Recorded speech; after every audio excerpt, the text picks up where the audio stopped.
Nandito na kami ngayon sa isla ng Silad at napakaswerte namin ngayon dahil maganda yung panahon, malalim yung tubig at saka malinaw yung tubig dagat. Pupuntahan natin itong mga inabandon ng mga building sa itaas. Napakagandang isla to dati, hindi natin alam kung ano nang nangyari sa ngayon. Saan si Puti? May mga may mga naliligo na mga bata. Tara, punta natin. Ihulog natin. Ihulog natin. Wag, baka mabasa sila. Baka mabasa. Ayan na. May mga naliligo pala dito.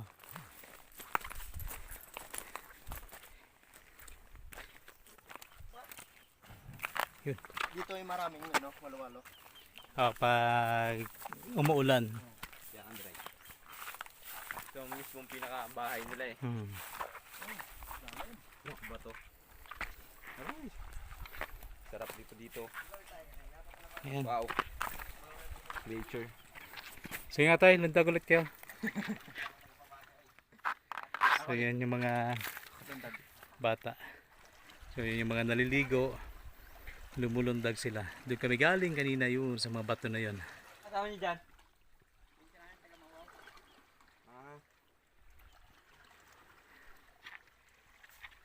So ngayon ay aakyat na tayo. May kasama rin pala tayo isang vlogger.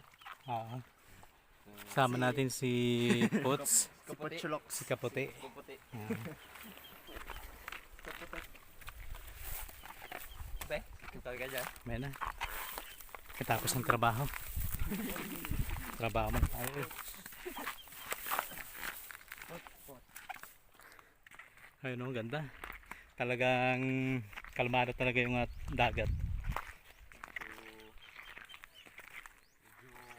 Nabuhay na yung bundok, no? Oo. Ngayon kasi ay umulan na dito kaya kulay green na yung bundok. Ayan. Cool. So, Kukunin pa na ng chinila. Kukunin pa sana nila ng chinila. kaya ano. Dito ginawan siya ng hagdan. At pagdating dyan, may harang. Nabali yung puno. Siguro nung pagka ano to or nakidlatan siya. Nung bagyo. Malay mo na dito yung ngipin ng kidlat. Sige, kapangyarihan yan. Mahilig kasi yan sa kapangyarihang bata na yan eh. So yung riprap na yun, napakataas din. Yan.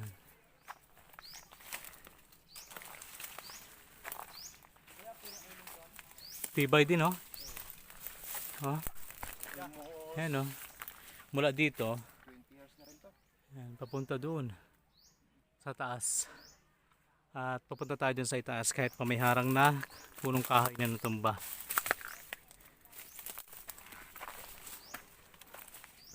Buti lang makakadaan pa rin. Dapak na rin pala. Oo. Kasi medyo malakas din kasi yung bagyo na yun eh. Yung bagyong Aghon.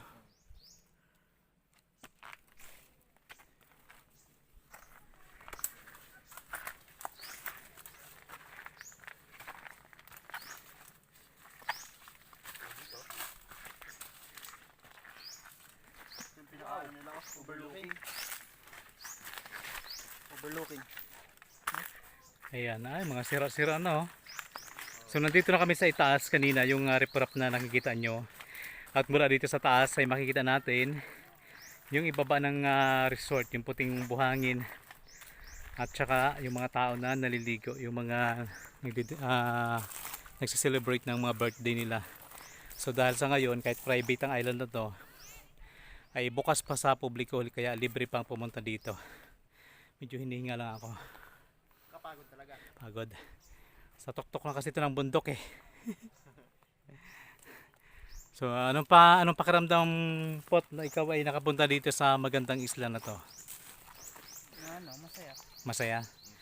Ilang percent yung saya? 50. Nako, kailangan pa natin mag-google ng 50% para Mag 100%. para sumaya ng sumaya si Puti. Ito naman, ito yung parang pandan siya na halaman. Ayun po yung bunga niya, Derek, oh. Ito naman bubog. May daan para pababa. Kinakain ba? So dito, pag malaglag ka, diretso ka talaga dun sa dagat. Tingnan nga natin dito yon. Pwede ba dumaan dyan? Oo, may daan. Try natin dyan.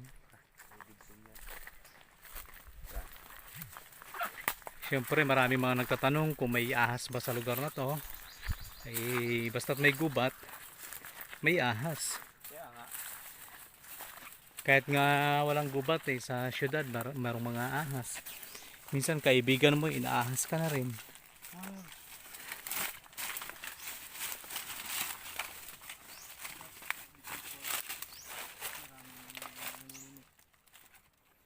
Ganda no, may pinaka wall talaga.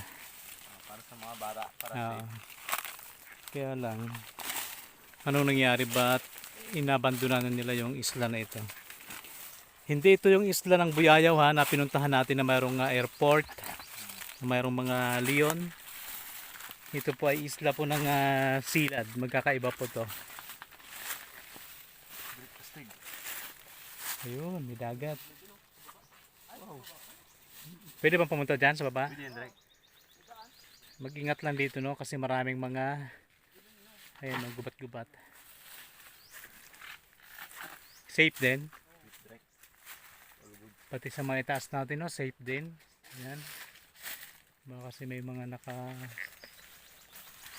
brubod. Gandaan talaga dito. Dahil sa ginawa sa ganito, medyo ano talaga siya, mas safe talaga. Lalo sa mga bata, yung mga malilikot. Kaya nice. Stig. So try natin na bumaba doon sa mga paikot-ikot na daan na yan, kung makakababa tayo doon. Kasi medyo malapit na masira itong mga ginawang struktura na to eh. Tabi-tabi po.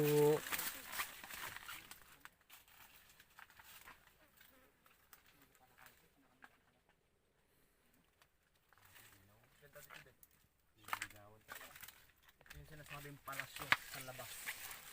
Ng Sa, mga puno na yan. Yan ang may harap. oo. So diyan kami dumaan. Ayan. Sobrang dilim sa loob. Pag nandito ka parang wala lang dahil mga damo yung nakikita mo, mga halaman, kahoy, bato. Pero pag nandyan ka may mga daanan. At dito naman, ayan na, makikita mo na yung malapad na karagatan. Ayan o, Wow. yun naman yung Target Island. At papunta doon ay Simirara, Kaluya Antique. Ganda. So kaya maraming mga ibon kasi ang iba dito ay dito sila nangingitlog. Ano, tara na. Kaya ingat lang dito kasi pag malaglag ka, hindi ka naman siguro mapapano kung makaligtas kayo sa mga bato. Pero kung hindi, Ganda yung Philippines. kung makaligtas ka sa mga bato na yan, sa dagat ka naman mapapunta. So safe ka. Pero kung hindi naman, alam na. Grabe, ganda. Ibig sabihin may mga itlog yan dito dahil parang napaka aggressive na mga ibon dito. Parang tinataboy nila tayo, no? Oo. Ay, ano yan lang? Ibon dagat. Tara. Yung butas na yan na maliit, dyan kami dadaan. Papasok ulit kami. Lagusan. Mhm.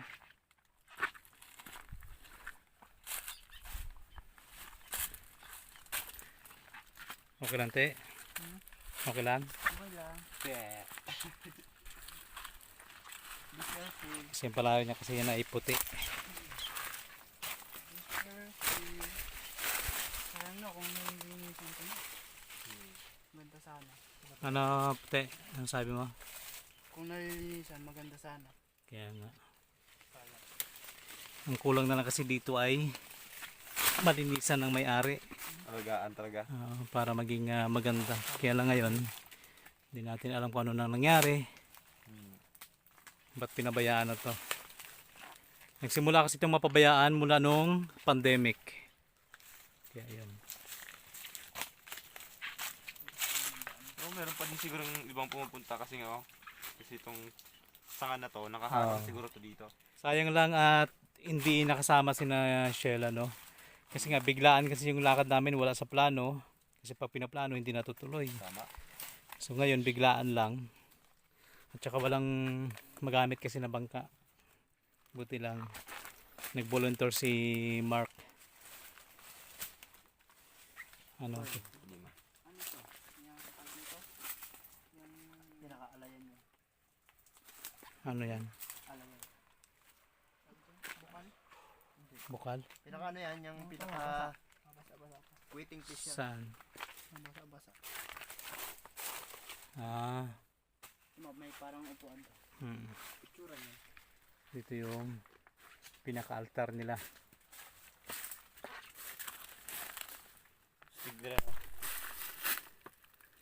Ang ganyan pala, no? Ang ganda. Hanggang pababa. Itong ano direct, parang ano nila, nilagay nila dito oh, pinatong nila dyan sa puno.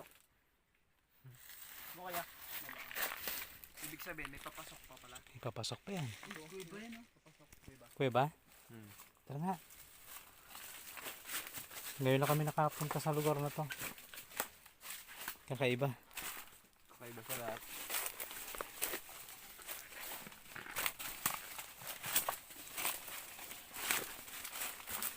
Ang tagal-tagal ko na dito. Ngayon ko lang ito nababa talaga. Kasi nung nakaraan kasi nakakatakot eh. Ay oo. Huwag kang matakot. Mapahala. Yun, pakitulak ngayon. Ito yun, dyan banda. Sabi ni Mark Lloyd, ako na lang lagi. Ayaw mo nun na bibigyan ka ng atensyon? Kaya nga, kasi hindi pinapansin. Pag hindi naman napansin, nagagalit Cave lang naman. pala siya. Ano, meron? Wala, cave lang. Abusan ng tubig. Careful. Walang butas. Ay, astig. Yun o. So, Ganda no? dito. Kita yung mga ano dyan. Dito, pwedeng maligo, kaya lang ingat lang dyan. Ito talaga yung tinatawag na tourist spot talaga. Hmm.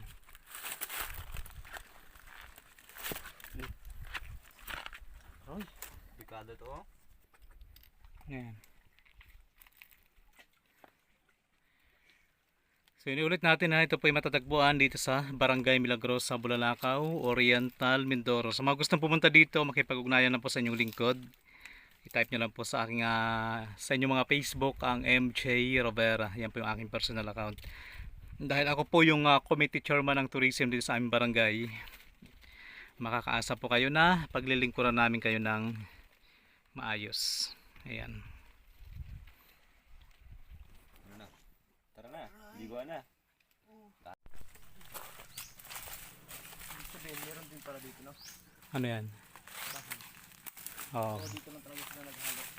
may bakas ng semento eh. Yan. So dandahan nandito dahil maraming mga tinik.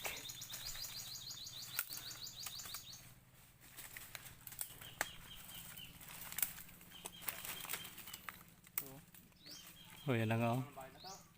Ha?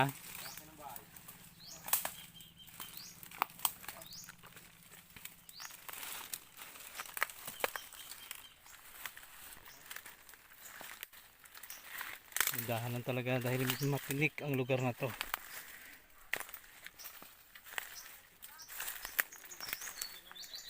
So dito mayroong makikita na abandonadong bahay. Ayan o. Hindi natin alam kung ito ay natapos o hindi na itinuloy.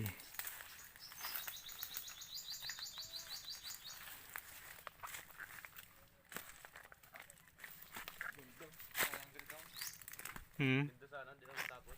Oo.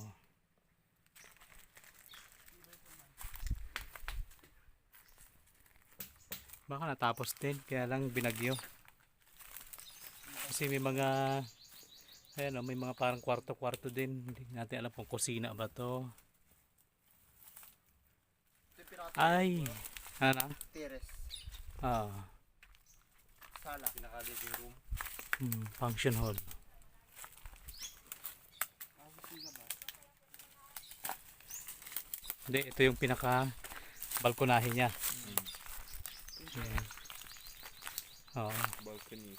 ito nga. Control. Kasi pala kung dito tayo dumaan kanina. Saglit lang.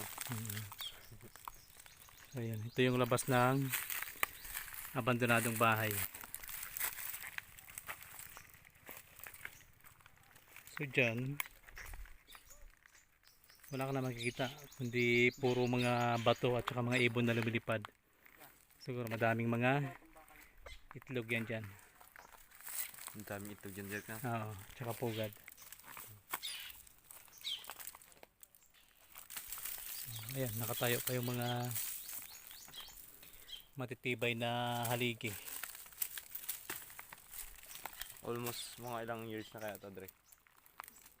Tingin mo yun, ilang years na to? Ano yung bakal daw? Paisip ako. Mga 20 years. Mga 20 years. Kakaibang mga ano, oh. Hindi mo na may binta yan po. Hindi mo na may binta. Kaya nga, rupok na. Kasi sobrang tagal yung mga bakal natutunaw na.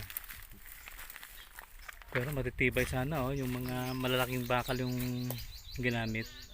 You know? Kaya lang nga, kapag hindi na inalagaan, Wala. masisira din talaga. Lalo na dito, direct tabing dagat. Kaya kalawangin talaga ba agad. Tara.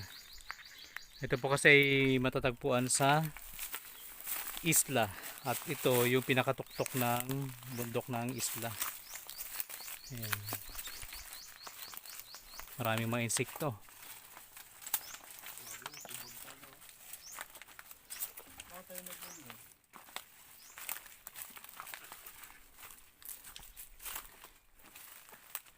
Kunting hawak lang po.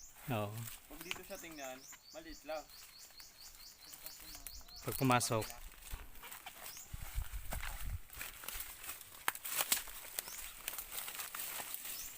pag dito siya tingnan, kagubatan. Ayan o.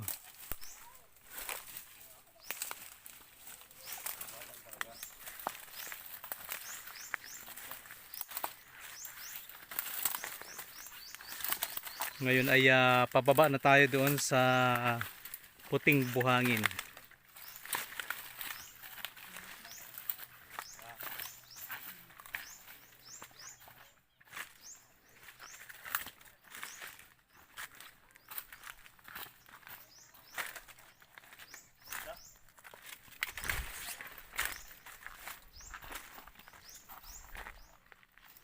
Yun yung puting buhangin. Sa ibaba may mga haligi. Hindi natin alam kung yan ay bago o noon pa, gagawin pa lang o nasira na. Pero isa lang yung siguro natin, mga haligi yan ng bahay. Ayun o. So hindi na tayo pwede pumasok dyan dahil napaka sukal. So ito na yung pinaka beach, puting-puti yung buhangin at napakalinaw ng tubig dagat. Ayan. So ngayon, maliligo na kami.